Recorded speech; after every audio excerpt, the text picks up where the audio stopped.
সোমা বলছি, সোমা মুখার্জি। এত কষ্ট হচ্ছে ভিতরে যে হসপিটালে বসে থাকতে পারছি না, আমাদের সব ডাক্তাররা সবাই খুব ডিস্টার্বড। আজকে তো ওপিডি বন্ধ রাখা হয়েছে।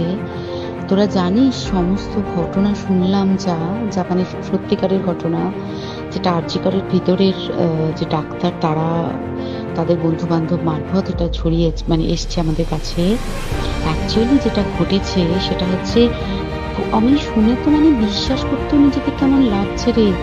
প্রত্যেকটা আমাদের ওয়েস্ট বেঙ্গলের প্রত্যেকটা মেডিকেল কলেজে, বিশেষ করে কলকাতার সরকারি মেডিকেল কলেজগুলোর প্রিন্সিপালরা, ডিপার্টমেন্টাল হেডরা, প্রিন্সিপালরা বিশেষ করে, তারা পাশ করানোর জন্য স্টুডেন্টদের কাছে রীতিমতো টাকা নেয়।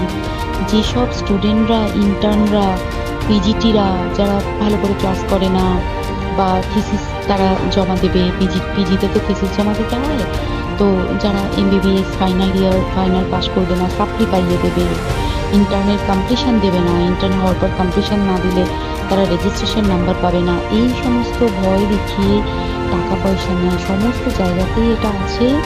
এর মধ্যে সব থেকে নিকৃষ্ট থেকেও নিকৃষ্টতম হচ্ছে সন্দীপ ঘোষ, প্রিন্সিপাল, যে তোর আমাদের কি বলে আরজি কর মেডিকেল কলেজে। সেখানে ভাব যে ওনার একটা বিশাল নেক্সাস ছিল, যাতে উনি বেশ কিছু ইন্টার্ন, হাউস স্টাফ এদেরকে দিয়ে ওই নেক্সাসটা চালাতেন।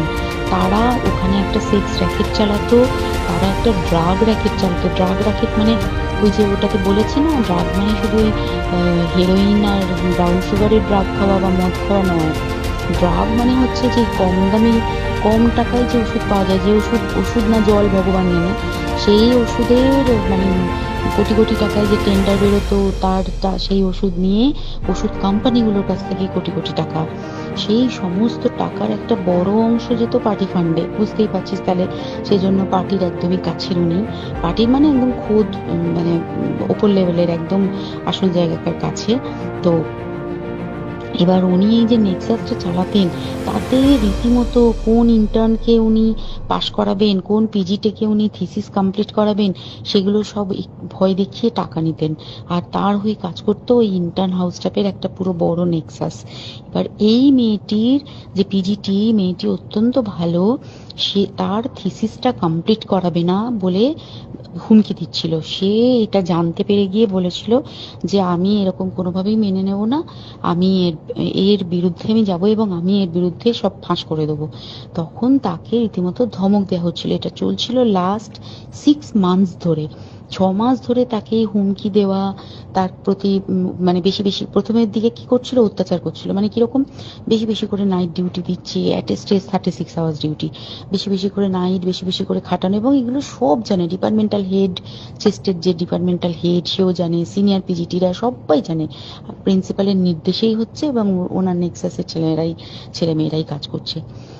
তারা 6 মাস ধরে এটা করেছে। করার পরও যখন ওকে আটকাতে পারেনি, তখন কি করেছে, ওই দিনকে ওরা ঠিক করেছে যে দিনটাতে এই ঘটনাটা ঘটেছে, সেদিন কতখানি প্ল্যান্ড এবং গট আপ গেম দেয়। সেই দিন ওই ঘরে, ওই সেমিনার রুমে প্রত্যেক দিনই 4 তলার আরো অনেকেই যারা সিনিয়র পিজিটি বা জুনিয়র পিজিটি, তারা কিন্তু বিশ্রাম নিতে যেত, অনেকেই ওই ঘরে যেত।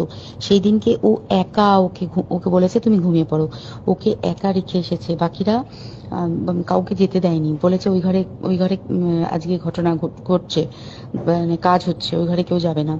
ওই ঘরে সেই দিনকে ওর সাথে যখন খাওয়া দাওয়া করেছে বাকি 4 জন, সেই 4 জনের মধ্যে একটি মেয়ে পর্যন্ত ছিল। সে কিরকম মেয়ে চিন্তা কর, এরা ডাক্তার না জানোয়ার জানি না, আমি জানোয়ার বললেও জানোয়ারদের অপমান করা হয়, কারণ জানোয়ার সমাজে এরকম কাজ হয় না। তো ডাক্তার না কি আমি বলতে পারবো না। সেই ইন্টার্ন মেয়েটি আরেকটি ইন্টার্নের গার্লফ্রেন্ড। তো তার সাথে ওই পিজিটি মেয়েটি প্রচুর ঝগড়া হয়েছে। ঝগড়া হওয়ার পরে তারা তো হুমকি টুমকি দিয়ে চলে গেছে, দিয়ে তারা বলেছে তুমি ঘুমো। এবার ও তো আর জানে না, ভালো মনে শুতে এসেছে। তারপরে তারা গিয়ে মদটদ খেয়েছে, 7-8 জন মিলে চড়াও হয়েছে। এবং তোরা জানিস যে প্রথমে তার হাত দুটোকে দুপাশে 2 জন ধরে রেখেছে, এবং সেই কাজে সেই মেয়েটিও সাহায্য করেছে, ইন্টার্ন মেয়েটি। 2 জন ওকে পা দুটোকে টেনে জরাসন্ধর মতো ছিঁড়ে ফেলেছে, মানে ছেঁড়ার মতো করে টেনেছে, যাতে পেলভিক বোন ভেঙেছে, গলার বোন ভেঙেছে। মানে কি বিপর্যস্ত মানে বিধ্বস্ত, কি নৃশংস অত্যাচার করেছে। ওকে উল্টো দিক করে শুইয়েছে, পিঠের ওপর দিয়ে বুট পরে হেঁটে গেছে, মাথাটাকে এমন থেতলেছে যে মানে স্কাল ফাল রাপচার হয়েছে। এই সমস্ত করার পরে শ্বাসরোধ করে তাকে মেরেছে। মেরে তারপরে আরো যেটা আরো ভয়ঙ্কর, যে একটা মৃত মানুষকে মিনিমাম ডিগনিটি দিতে জানে না, তারা নিচে এসে দেখেছে ওই সঞ্জয় তখন বসে মদ খাচ্ছিল অন্য আরো গ্রুপ ডি স্টাফদের সাথে। সঞ্জয় ছেলেটা আছে, তার কাটা সঞ্জয় বলতো ওরা, ওকে বলে ফল গাই। মানে ওর একটু ওইসব আলুর দোষ আছে, ও যত্রতত্র যখন তখন প্রস্টিটিউট এলাকায় যায়। এবার দেখেছে যে একে দিয়ে যদি একটা রেপ করিয়ে দিতে পারি তাহলে ঘটনার মোড়টা অন্যদিকে ঘুরে যাবে। এইবার ওকে বলেছে, যা সেমিনার রুমে তোর জন্য রেখে এসছি, যা তুই এবার গিয়ে কাজ করে দিয়ে আয়। ও এসে ওই ডেড বডিকে রেপ করেছে যাতে তার ভ্যাজাইনাতে সিমেন্ট পাওয়া যায়। তো এবার এই হচ্ছে, প্লিজ আমি নাম করে ফেললাম সবকিছুই, কতজন আমি যে নামগুলো পাঠিয়েছি এই সব ডাক্তাররা, এরা সব জড়িত জানিস, কিন্তু কেউ কোনো প্রমাণ নেই। প্রমাণ লোপাটের জন্য সেদিনকে ওই ইন্টার্ন এবং ডাক্তাররা যে ওইখানের যে বাথরুমটাতে হাত পা ধুয়েছে, রক্ত ধুয়েছে, সেইটাকে সাত তাড়াতাড়ি প্রমাণ লোপাটের জন্য ওই দেওয়ালকে ভেঙে দিয়ে তার মানে ওই বাথরুমের জায়গাটাকেই ভাঙতে হচ্ছে ওদের। ওখানে নাকি ওরা রুম বানাবে, কালকে দেখেছিস তোরা খবরে।